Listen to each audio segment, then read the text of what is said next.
baca satu hari satu ayat, kemudian kita doa. Sekarang coba kalian sudah sarapan hari ini? Sudah. Bagus. Karena sarapan pagi itu baik untuk kita melanjutkan aktivitas. Untuk apa? Untuk belajar. Oke. Nah sekarang coba sebelum kita mulai ini coba kita nyanyi dulu satu lagu nasionalnya ya. Diikuti ya.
Keluarkan aja.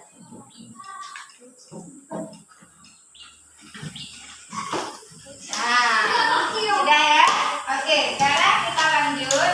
Ya, coba perhatikan ke sini semua. Perhatikan semua ke sini. Halo sayang. Halo sayang. Perhatikan ke sini semua. Perhatikan teman-temannya.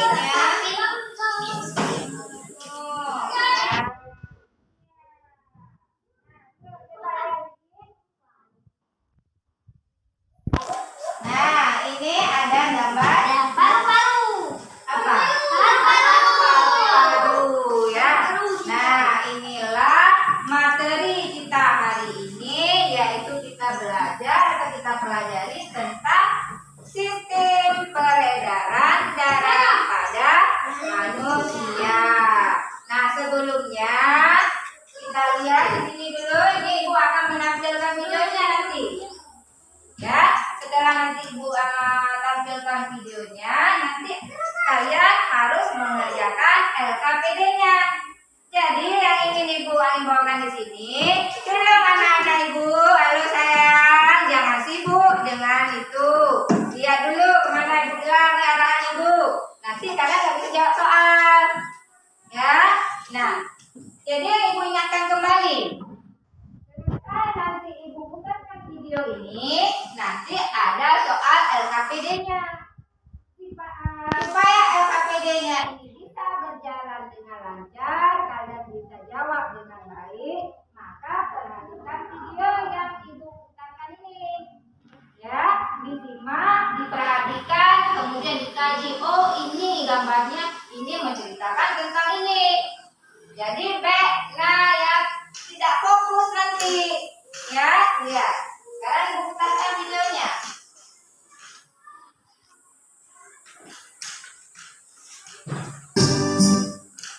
Assalamualaikum warahmatullahi wabarakatuh. Selamat datang di channel Guru Berbagi. Hari ini Guru ingin mengajak kalian untuk belajar materi organ peredaran darah manusia pada mata pelajaran kita kelas 5 tema 4.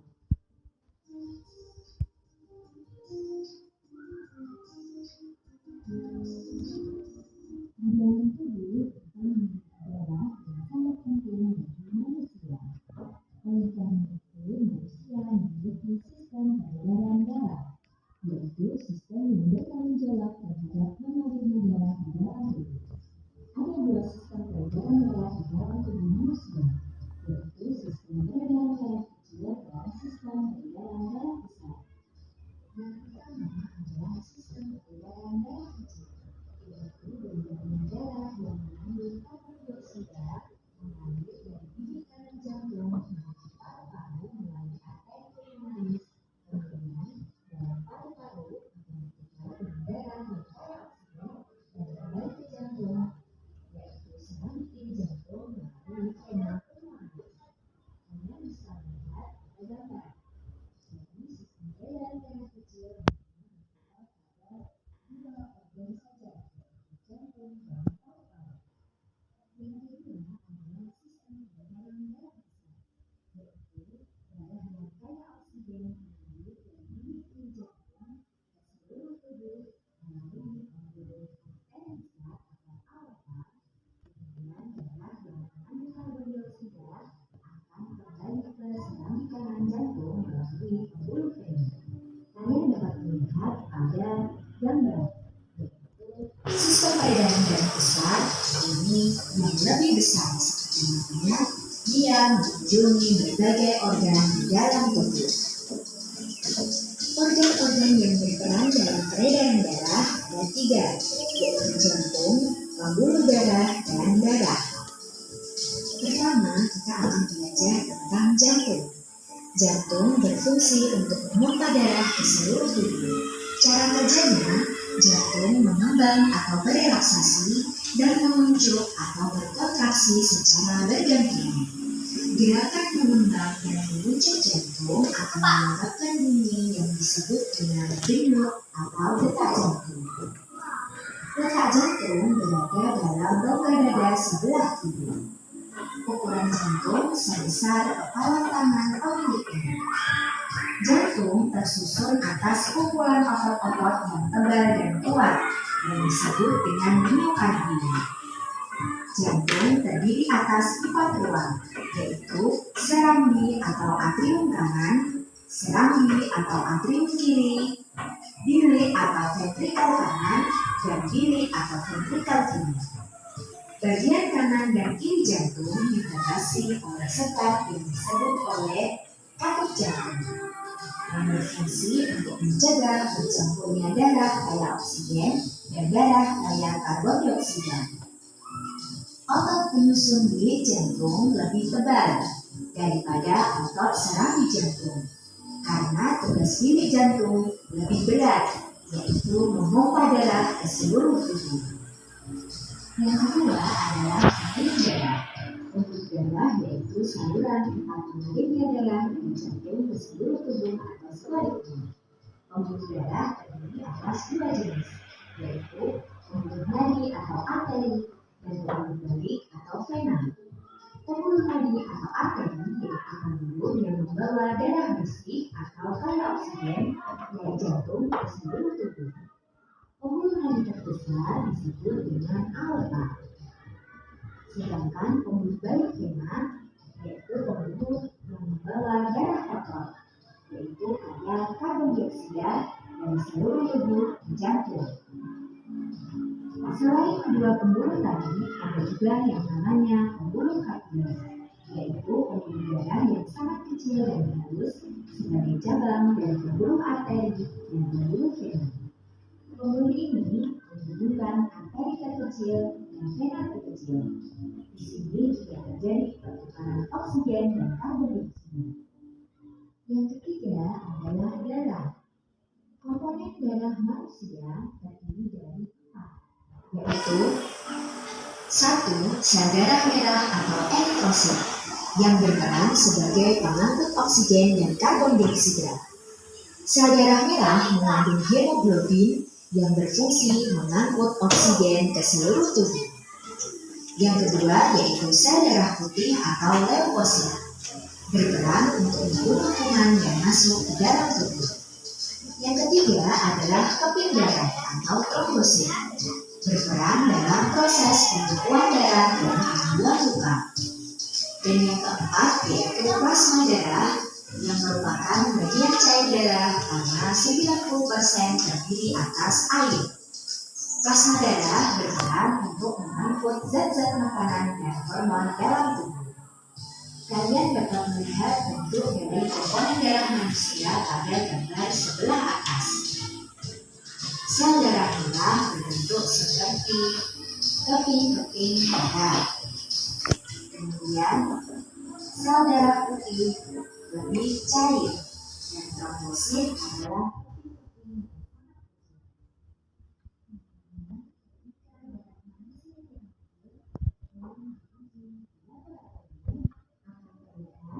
kandungan komponen darah manusia yang bagian bawah yaitu sel darah merah itu sel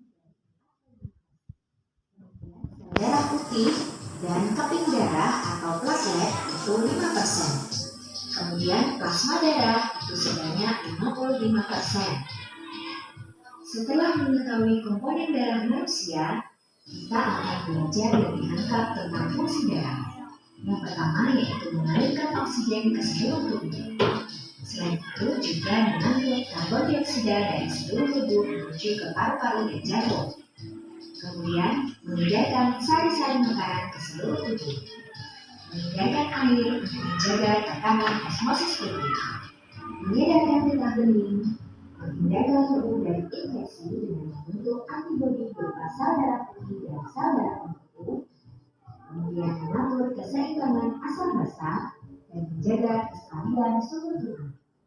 Meskipun paru-paru sebagai organ pernapasan pada manusia, tetapi paru-paru juga berperan dalam sistem peredaran darah. Fungsinya yaitu sebagai penyuplai oksigen ke dalam darah. Cara kerjanya, darah yang telah diedarkan ke seluruh tubuh itu tidak lagi mengandung oksigen, melainkan mengandung karbon dioksida, sehingga darah tersebut bersifat darah kotor. Oleh karena itu, darah akan dibawa ke paru-paru untuk diganti dengan oksigen, supaya membawa darah bersih. Sekian penjelasan dari guru Dewi. Terima kasih telah menyimak video ini dengan baik. Jangan lupa tinggalkan jejak positif. Peredaran darah dan fungsinya. Yang pertama, yang kedua yaitu siswa dapat menggambarkan cara kerja organ. Nah, di sini ibu akan membagikan kelompok dan kelompoknya sudah terbentuk begini aja ya. Kita nggak usah ubah lagi kelompoknya. Kemudian ibu akan membagikan LKPD-nya. Nanti ya. Oke.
Iya,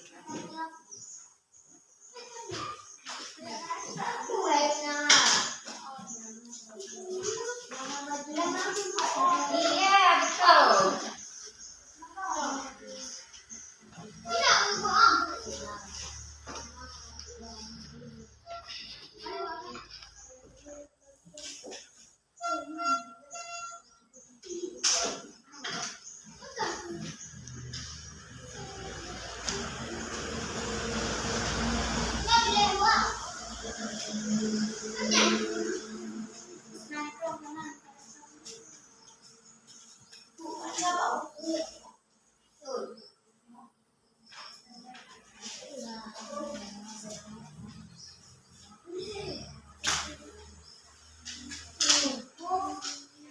Periksa dulu nih, minggu akan datang Ibu kasih tahu mana yang harus mengeluarkan media dan yang mana yang sedang mencapai KKM-nya.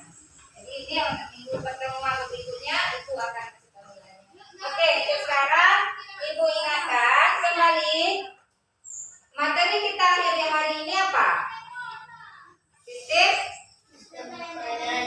iya, peredaran darah Indonesia. Jadi diingat kembali.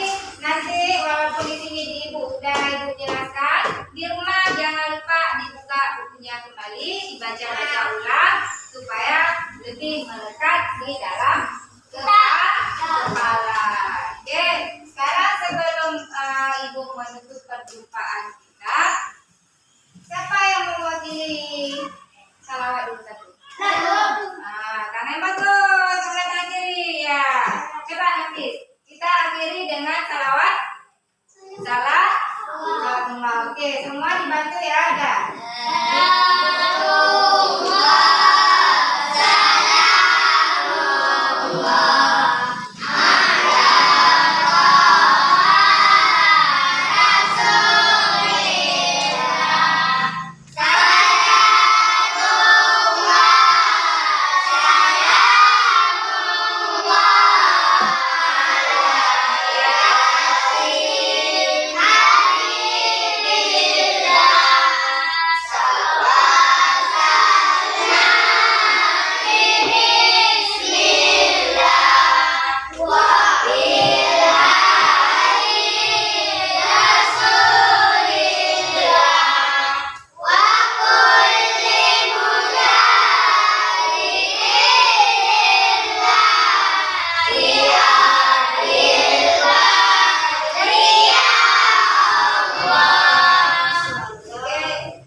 Pertemuan berikutnya.